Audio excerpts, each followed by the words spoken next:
Hello and welcome back to SF at Giants recap. And the Giants, they lost today to the River Cats, their minor league team.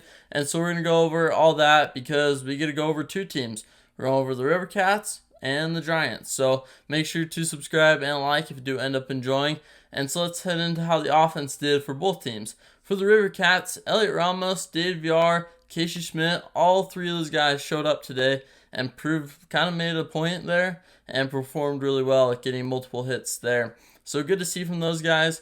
On the Giants side, there weren't many hits. Tyler Estrada, Tyler Fitzgerald, both of those guys showed up. Tyler Fitzgerald got an RBI single, and then Tyler Estrada got a nice single. But other than that, no one really showed up on the Giants side, and that's a little bit worrisome. But the most worrisome part, in my opinion, for this game was the amount of walks.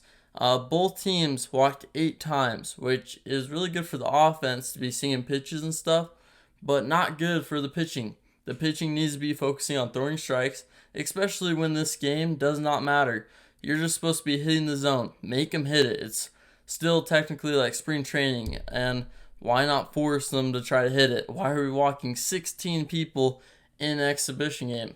So that's just something to look out for in the regular season if the walks continue, because we saw it yesterday and it's kind of continued throughout spring, lingered a little bit there, is the amount of walks that the pitchers have allowed. So something to look out for there, and hopefully it gets improved. But overall, though, the Giants, they did not perform well. The River Cats, though, they did, and I think that this game kind of showed what direction the front office is probably going to go for. Luis Matos was on the Giants side, and hopefully that translates into when they make the roster, because I really hope Matos is on the opening day roster because he deserves it. He should be there. He performed well last year. He performed good during spring training. Slater has been an 8-year experiment that really hasn't done much. He's good against lefties, but he's so unreliable, gets hurt, has a bad fielding, struggles throwing, doesn't make good decisions in the outfield. I feel like you go with Matos, and so we'll see how that'll play out. Fitzgerald was also on the Giants side, so maybe they're just trying things out, not really focusing on where everyone's at.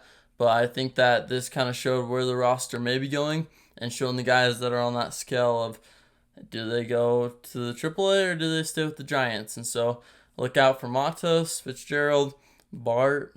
All three of those guys are on the tipping point of being on the roster or not.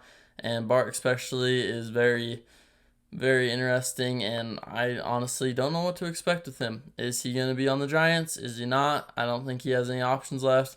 Actually, I'm sure he doesn't have any options left. So it's either he's on the Giants or we have to release him. So hopefully we'll get some news soon and see how the roster plays out. And hopefully it's good news. Hopefully it's what we've been trying to say as fans and not what we expect from the front office. So that will do it for today's recap. Thanks so much for watching, and I'll see you next time for a new SF Giants recap video.